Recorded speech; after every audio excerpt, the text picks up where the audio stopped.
It looks like in Canada we are drifting towards a situation where the law-abiding regular Joes just trying to get a breath of fresh air, they are seeing the law clamp down on them aggressively, whereas criminals, prisoners, violent offenders, they're getting off easy. What a disconnect. What am I talking about?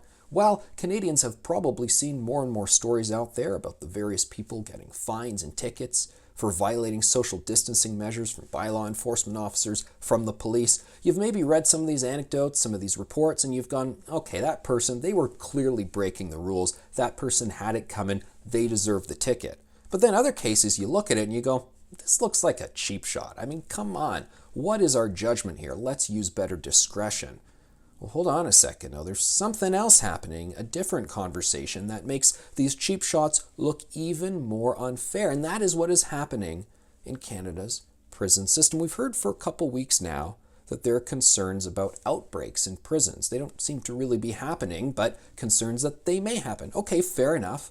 Well, maybe you need to introduce mitigation measures in those prisons. You need to adjust the amount of time that people are out of their cells and how they get out and where people are housed and so forth. It'll be tough to figure it all out, but we're all in this together. Every sector is trying to deal with these challenges. Apparently, no. Apparently, what some activists are saying is release people en masse. Prime Minister Justin Trudeau saying he's concerned about the prison population. Now, we were originally told it's only going to be non-violent offenders, only people who are, really quickly about to be released anyway, a week or two or a month away anyway. So what difference does it make? Give them early parole, all that kind of jazz. Hold on a second, though.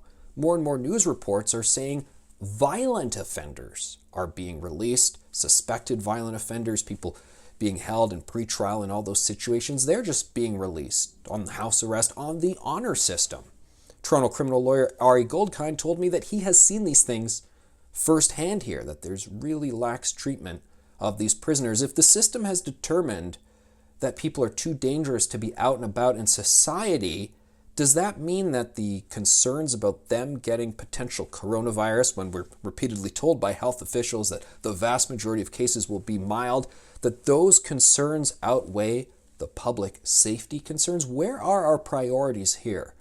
Why is it that we have to release all these violent offenders, and yet, as happened, as was reported in one post-media publication, a man who took his autistic son out to play in an open green space, not near anyone else, not actually in a public park, is now facing a potential $700 fine.